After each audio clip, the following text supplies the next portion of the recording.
I'm going to start off my presentation by reading a verse from the book of Genesis. And God said, "Let us make man in our own image, after our own likeness. Let them have domination over the fish in the sea, and over the fowl in the air, and over the cattle, and over all of the earth, and over every creeping thing that creepeth upon the earth." So God created man in his own image. In the image of God created he him. Male and female created he them. And the Lord God formed man of the dust and ground, and breathed into their nostrils, and breathed of life, and man became a living soul. So Michelangelo, his image of Genesis there,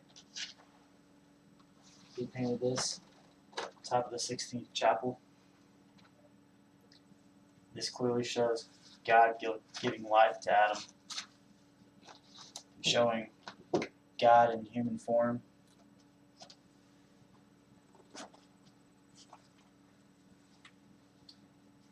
And I chose The Creation of Adam by Michelangelo Buonarroti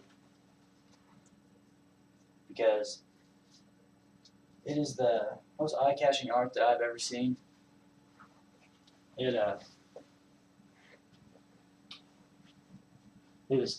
was painted 75 feet off the ground on the top of the 16th chapel ceiling.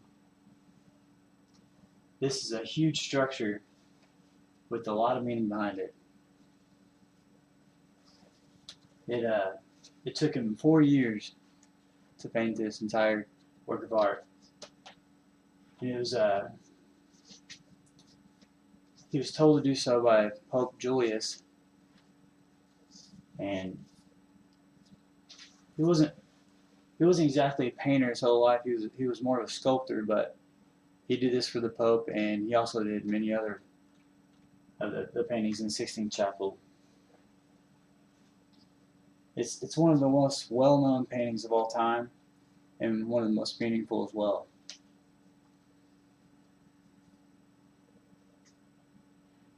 According to Michelangelo's Creation of Adam, this is the most famous section of the 16th chapel on the ceiling.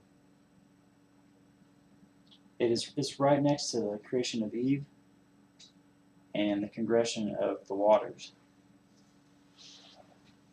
Here it is in between the other panels.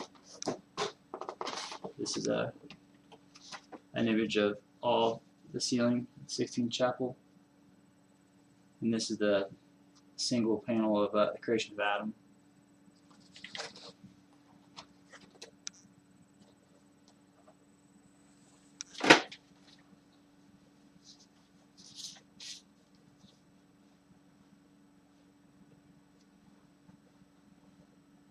The depths of his paintings are so detailed and had so much meaning behind them. People are still trying to figure out the meanings of every single thing in the paintings today. But here's one of the most famous part of the painting. This is God's hand reaching into Adam and giving life to Adam and creating Adam and all of man.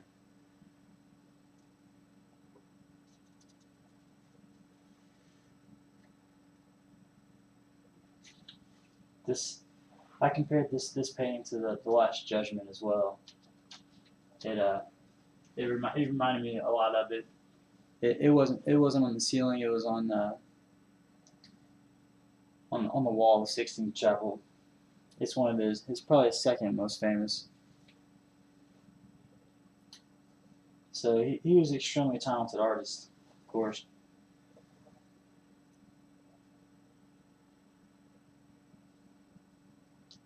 Yeah, we continue to learn from his work. But this is the 16th chapel here. Back whenever he started creating the painting. Of course, it looks much different today, but this is about as close as you can get to a replica of what it might have looked like when he started his work in 1508. Of course, he finished in 1512.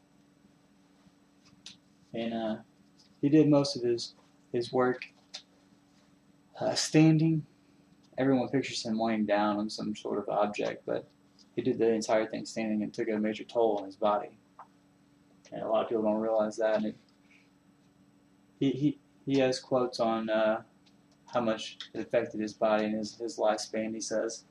And he had lots of paint in his nostrils, and it was amazing to accomplish such a huge work of art, which this painting size is 4.8 meters by 2.3 meters, which is a massive painting, of course, and doing that standing on top of painting on top of a ceiling is amazing. That was one of the bigger reasons why I picked this painting, is where it's located. And of course, that's where the Pope lives today, which there's so much meaning behind this painting. But what I see from the two hands going in, touching, and the shape of God and the shape of Adam, he's concaved. They're coming in together as one. So I interpret it as he has the choice to reach out to God if he wants. He's so close, and God is reaching out to him. He has the option to accept God or not.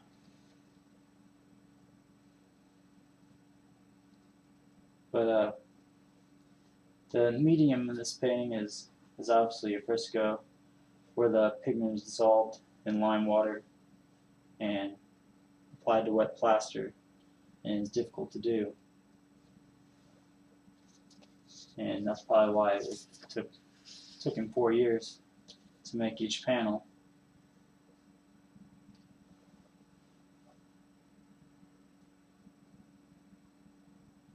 But I've never seen the creation of Adam in person. It's one of the things I'd like to do before I die. I would love to see Italy and all the rich history of religion there. But just by looking at the images, it has to be an amazing work of art to see in person. But just doing research on this painting alone, I've learned so many things. Very, very interesting man, Michelangelo was.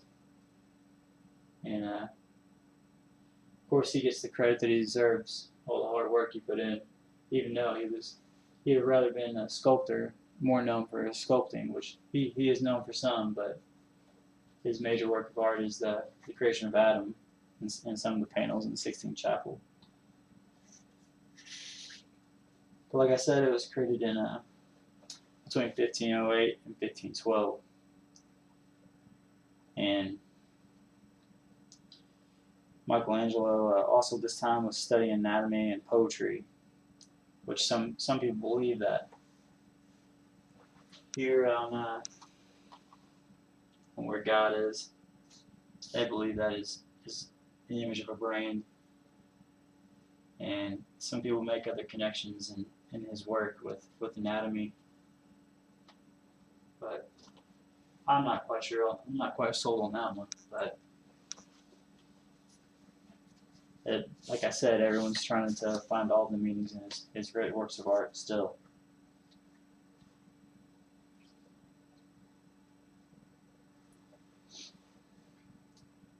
But yeah, Michelangelo was born in Italy, according to the complete work of art of Michelangelo.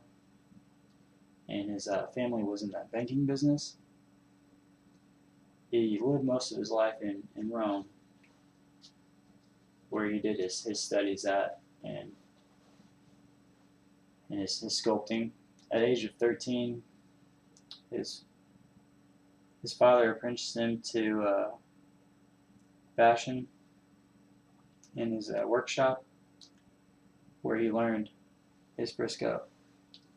But I had a very wonderful time doing research on Michelangelo, and obviously the creation of Adam. But it's endless what all you can learn from him.